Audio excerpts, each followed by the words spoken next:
We're going to the phones right now and bringing in Chris Dempsey, who writes about the Denver Nuggets and the NBA for the Denver Post, and he attended yesterday's season-ending news conference in which General Manager Tim Connelly spoke a lot about the head coaching search.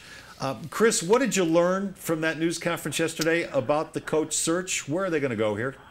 I thought a couple of things that were interesting to me was, kind of him coming out and saying, hey, look, this, style matters.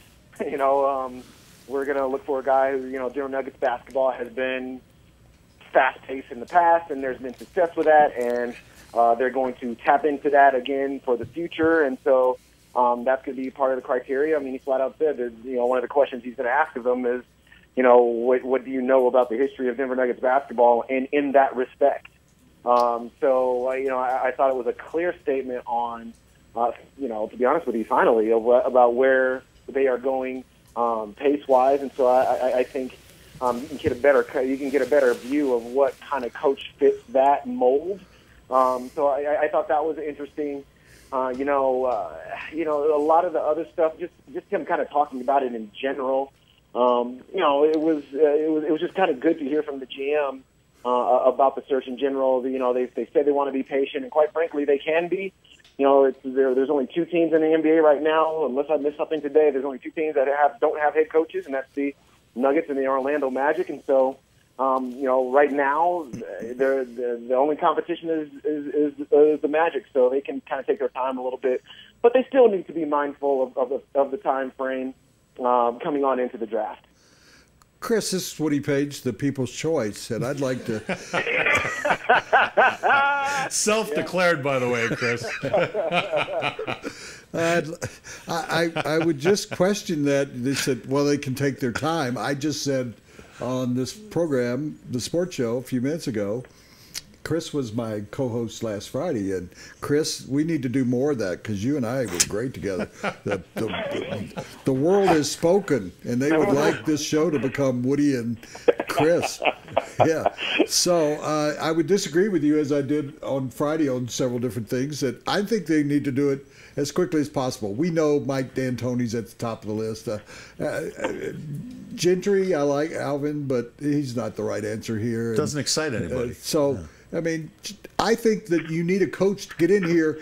The draft is in late June because that's my birthday, so I know around where it is. And get somebody in here and start looking at tapes. D'Antoni knows those European players. He is a guy who could study them some more and get information, and I'm just thinking that you go ahead and make the decision. We know that D'Antoni is going to answer the questions correctly. He's going to be willing to do it for a price that the Crockies will be willing to afford.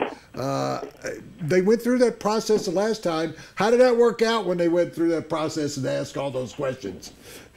Well, I get the feeling they didn't ask all those questions last time, and I think that's one of the takeaways from what Tim Connelly said. And listen, that's, it's not my opinion that they said that they wanted to be patient on. That's what Tim Connelly said yesterday. Clearly they have to, if they're going outside of the organization, they have to, and obviously I'm saying outside of Melvin Hunt, then you have to get this done. They have a good month, I think, to be able to handle it out, to be able to hash it out. And, you're talking about being in mid-May, a month from now. If you get a guy in by mid-May, get him in, kind of get them in, do all the housekeeping items of meeting everybody, hiring a new staff, getting things the way he wanted, moving his family into town, all those things. And then at the start of June, that first week of June, really start honing in on what the plan is for the draft. I think that's plenty of time. So, if they can kind of move quick without being in a hurry a little bit, if that's maybe a better way of putting it. And yeah, listen, Mike D'Antoni's style certainly fits what they're looking for. Alvin Gentry's style fits what they're.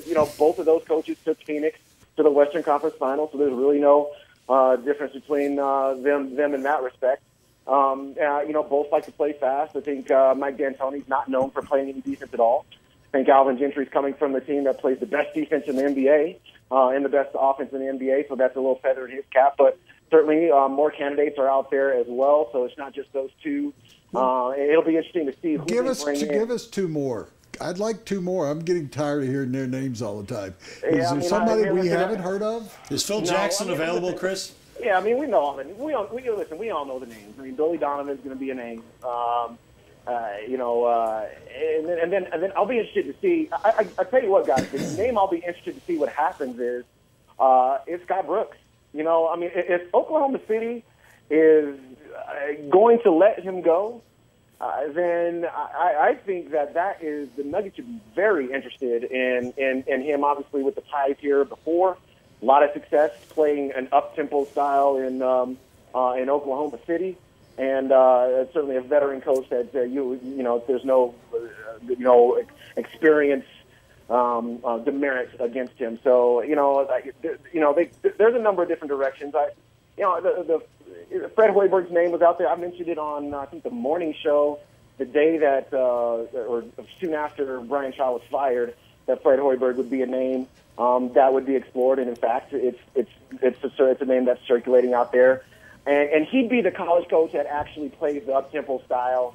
That's very obvious. What Iowa State did certainly would fit what the Nuggets do or what they want to do, and so those are a couple of other names. Hey, Chris, your best guess as to who will make this decision and who will have input. Where does Tim Connelly, the general manager, fit in here? Josh Kroenke, the owner, and Stan Kroenke, the big guy.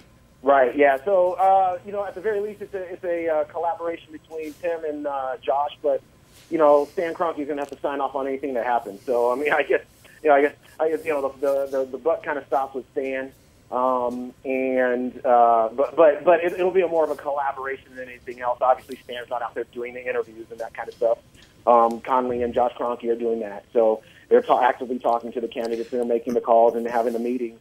So. Those two guys will be the most involved, obviously day to day. They'll have the greatest amount of input in terms of who they like and why. They'll take that to Stan, and they'll all make a decision together. You've got 30 seconds. We're on a tight schedule here, Chris. I would like to know. You know I can't hold an answer down to 30 seconds. Okay. Well, try. Take 4 or 5 minutes. I don't care. Yesterday we gave our pick six, and you're familiar with pick six of the 6 players in order from 1 to 6 that would help the Nuggets the most. And obviously we're not going to know until they actually have the ping pong ball. When do they do that? I know it's in the playoffs sometime, but when do they do the ping pong? Yeah, it's like in 2 weeks, I believe. Let's take their best shot, which is going to be around 6th, 7th, or 8th. Who would be number 1 on your list? And you and I have talked about this before, and you brought me around. But who, because of the guys that have come out, who do you think maybe now would be the best pick if they are in that 6th, 7th, or 8th spot? Yeah, it's just been a good scenario for the Nuggets because pretty much everybody who we thought would come out has come out, and even a couple of more. So it's been that's good. So the talent, so it'll go deep. So let's see, right around 6. Listen, Mario Hezonja is the guy that I'm honing in on, and I understand the international angle and all that, but I just think he brings an overwhelming package of athleticism, the ability to hit a long-range three-point shot. And then you can fill in the gaps. Once a guy has that kind of talent, you can fill in the gaps and turn them loose. So Mario Hezonja, I think Stanley Johnson, Arizona, is still a guy that I really do like. He can defend it. It's just a big body, 6'7", 245, and he's only 19 years old. Can defend, can slash, can shoot. Really is an all-around talent. It certainly continues to need to mature, and he'll just get better over time. I don't. Those guys there are kind of guys that I'm honing in. I fully expect them to be there. And if they're not, then that would mean somebody like Justice Winslow or somebody. If they are taken higher, then somebody else gets pushed down, and the Nuggets continue to benefit from that. But I would stay away from Willie Cauley-Stein just because he's a niche player, and I think they don't need a niche player. I think they need a guy who can come in and can be a core guy for them, maybe not next year, but certainly in subsequent seasons. So those are a couple of names I'm looking at. If a pointed question, if Russell fell that far, would you take him or the European player? Oh, D'Angelo Russell? Yeah. I would. Ooh, that's a good question, Woody. I'd probably go D'Angelo Russell first, and then I'd go Hezonja second. I mean, if D'Angelo Russell's there, then I think you got to take him. I just don't think he'll be there. Chris, really appreciate it, and way to stick to that 30 seconds. See you guys later. All right, Chris Thanks, Dempsey. Chris. Thanks, Chris. Chris of the Denver Post, of course, and you can read all his Nugget stuff at denverpost.com or in the paper itself. And that segment brought to you by John Elway Chevrolet, Colorado's #1 Chevrolet dealer.